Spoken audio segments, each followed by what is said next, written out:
everyone, my name is Amanda Ragosa, and for my structural analysis project, I will be discussing the question, how have past redlining policies continued to negatively impact members of the African American community? The focus of my question is in Marin County. However, throughout this presentation, I will define redlining as a whole and how it is a national issue with lots of history and roots.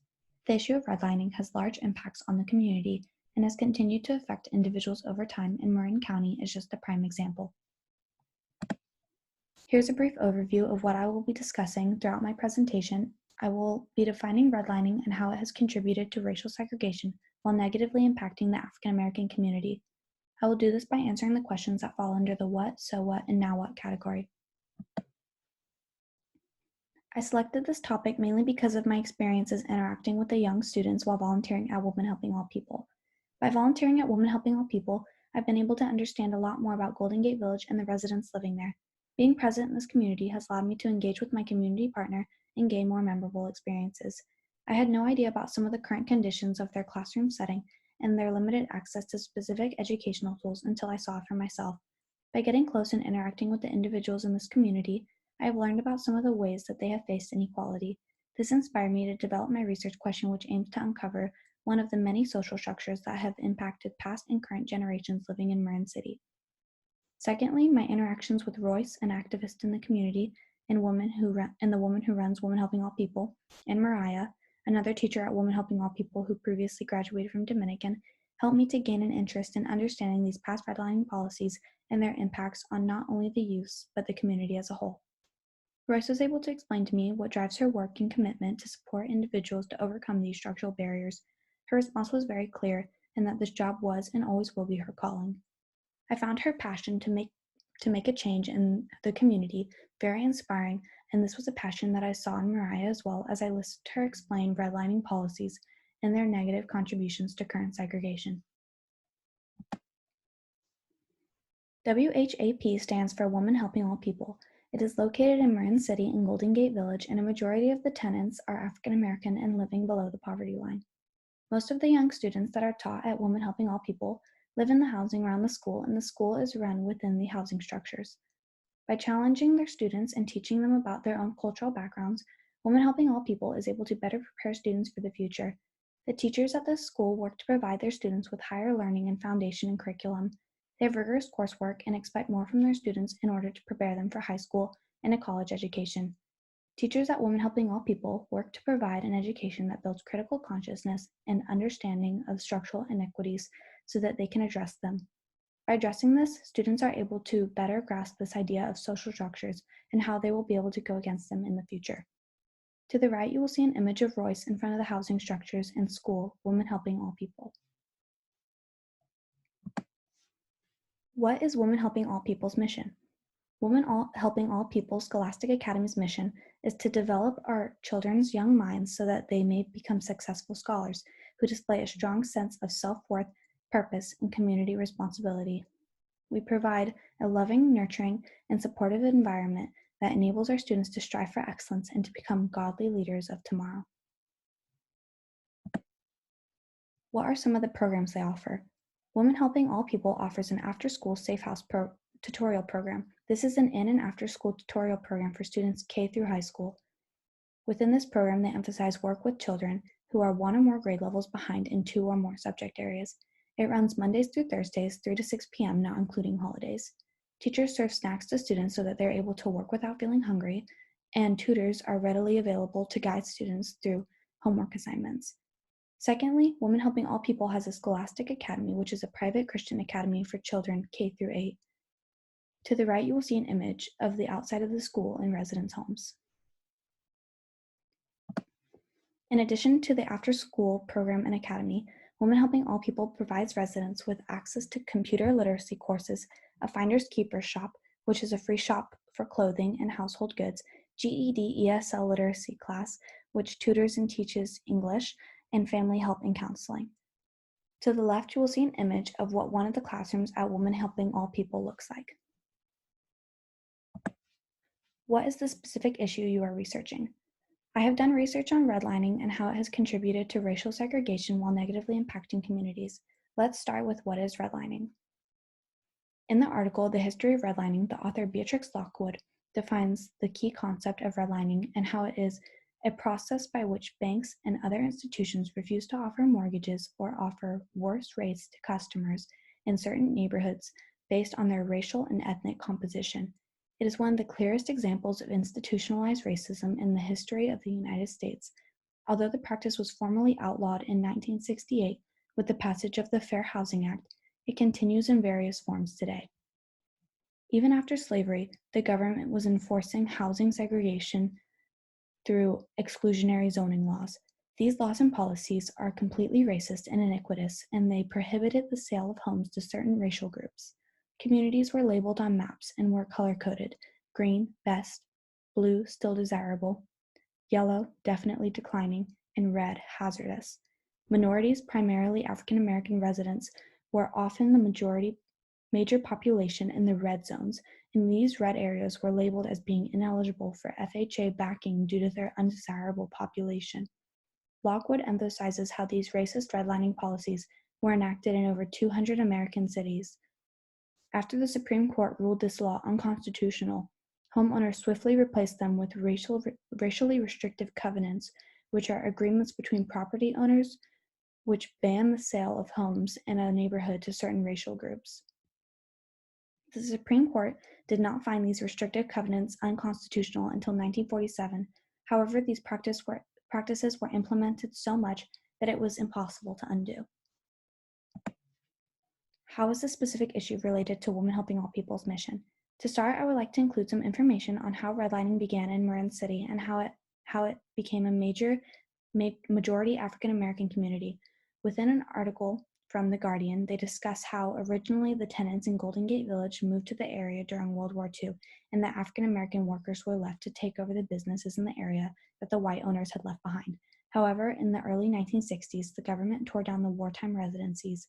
Racist redlining policies kept blacks from moving elsewhere and eventually ended up in newly constructed housing projects, which included Golden Gate Village.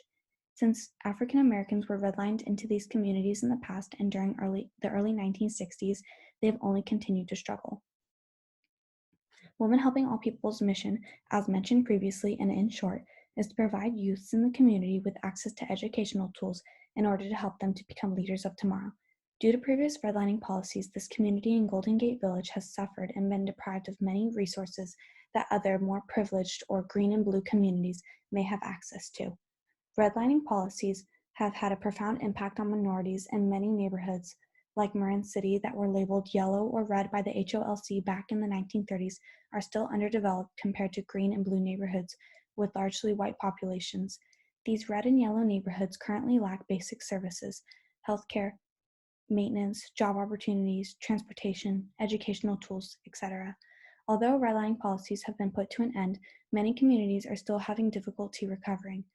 The housing structures within Golden Gate Village lack maintenance services, which further impacts the learning environment for students. The window screens are loose, there are leaks, molding, rodents, appliances are old or damaged, etc. There have been long-term and invisible effects of redlining on family wealth, as people who weren't able to buy a home never developed the equity that would allow their children or grandchildren to buy homes. What information have you found that helps you to understand the implications of this issue and the importance of addressing root causes? When doing my research, I found a profound amount of information in regards to the things that occur indirectly due to the issue of past redlining policies. I will only be covering a few. One example is gentrification. Within the article, Gentrification on the Urban Fringe, Prosperities and Displacement in West Marin, California, the author Jessica Lage defines gentrification as the process of developers looking to flip properties and make a large profit in working class, lower rent neighborhoods. By doing this, individuals within these neighborhoods are being displaced because they are unable to afford to continue living in the community. Research shows that there is a direct correlation between previous communities that were labeled as red and gentrification. Unfortunately, there is not much information about redlining policies being implemented in Marin County specifically. However, I have put in a map of San Francisco and its previously redlined communities so that you can see an example of the effects of redlining policies. When looking at this image, you will see that the red neighborhoods overlap by 87% with today's rates of gentrification, meaning that gentrification is mainly occurring in impoverished and already suffering communities. Another thing that occurs due to redlining is disparities in education and lack of maintenance. In the article On the Divide examining residential segregation in Marin County, California, Felicia Burgess highlights that research suggests that access to better housing opportunities promotes educational attainment. However, because of the majority of African Americans are residentially segregated in low-income neighborhoods, social mobility for the majority of these groups in Marin remains stagnant. Lack of maintenance tends to impact schools' resources in many past redline communities, not only Marin, which further impacts youth and their access to job security in the future and their ability to dispute these policies. These root causes of inequity in racially segregated communities are important and need to be addressed. We need to understand that these causes are not situational and that individuals impacted by these past redlining policies have had no control over whether or not they would have to face these racial disparities. Why does it matter that we see the big picture and address systemic problems, giving rise to the need your community partner works on? By seeing the big picture, we are able to recognize things going on in communities that we may not have been aware of. It helps us to realize what people are going through. Even though policies have been considered unconstitutional, trauma and past damage is difficult to fix. You cannot take away the effects from those who were oppressed for over hundreds of years. Even though you try to make them seem not oppressed, they will continue to be due to the ripple effects of previous policies. Nothing exists to stop people from having negative biases about minorities before even experiencing what it is like in their community for themselves. Policies have been bound to them for so long that it is hard for them to even come back. It has been ingrained in people's minds that these policies were okay for such long periods of time, when really, in reality, they were not. By recognizing the big picture, we are able to see how Women Helping All People is working to bring rise to these systemic problems. They are trying to undo the impacts of these policies in order to make a change, and they are providing support to people within the community where it was very limited before. They are serving as role models for future generations in order to help them to become people who can have an influence in society. What have you found in your sources that suggests ways to address the issue you've raised in root causes? With the sources that I used from my research, the author Felicia Burgess discusses the court case Brown versus Board of Education and the Fair Housing Act as tactics used in the past to address the issue of redlining and its impact on racial segregation. The case of Brown versus Board of Education occurred in 1954 in Topeka, Kansas. It is the most commonly known court case associated with desegregation of the civil rights era. Oliver Brown chose to challenge segregation within schools after the public school district in Topeka, Kansas refused to enroll his African American daughter. The district wanted to force him to send his daughter to a school that was a greater distance from home rather than allowing her to attend the all-white school that was nearby. The Browns were represented by the NAACP, and after this court case, the Supreme Court made the decision which ruled U.S. racial segregation in public schools as unconstitutional. They ruled that separate educational facilities were unequal and that it violated the Equal Protections Clause of the 14th Amendment within the Constitution. Although minorities are still being impacted by redlining policies today, this court case has worked to go against this issue by providing African American youth with even greater opportunity for equal education. Secondly, research shows how the Fair Housing Act of 1968 strives to limit discriminatory practices related to housing. This law was created so that the individuals could share an equal opportunity when looking for a place to live and without facing discrimination. This desegregation movement also occurred during the Civil Rights era. These past attempts to keep African Americans from receiving loans and landlords refusing to sell or rent based on race led to segregation within neighborhoods. There are 7 classes protected under the Federal Fair Housing Act: color, disability, familial status, national origin, race, religion, and sex. The goal of this act was to end discrimination. Individuals would be unable to refuse to rent or sell a house, deny access to housing, make housing unavailable, and establish different terms or conditions solely based on the buyer or renter's race or ethnicity. Public authorities would be prohibited from putting housing projects in African American neighborhoods. Overall, this act has allowed us to work against redlining policies by making it illegal to keep people of certain race or ethnicity out of a certain neighborhood. With this act, individuals from impoverished areas are given the chance to move outside of their racially segregated community. However, there is still a lack of affordable housing for them to choose from. In what ways is your community partner site working to address this issue to create change? To counter this dehumanization, Royce opened a school in Golden Gate Village and put it in the National Registry to fight against tearing down the community.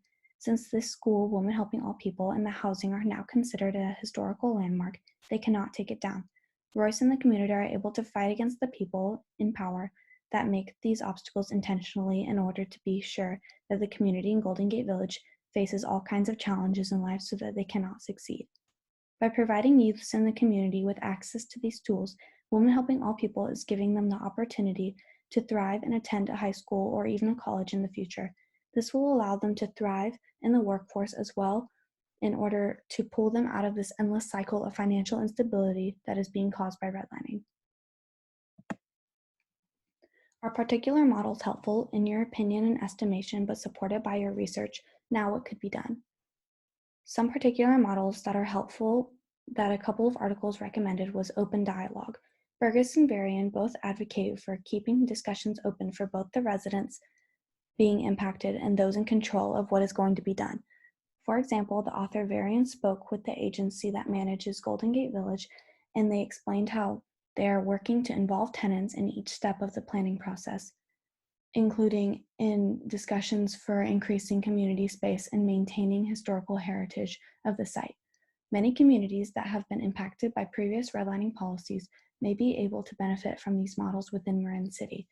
This allows for people to discuss the future and how they will be helping the communities. It also allows for communication to go back and forth rather than having one person making executive decisions. With this model, officials will be making decisions based on what the residents want and not just making random guesses as to what they think will be best. We need to strive for inclusion rather than integration. With integration, communities are still being impacted by long-lasting effects and are forced into their own unequal and restricted bubbles. And with inclusion, we would be advocating for equal access to resources and participation for all.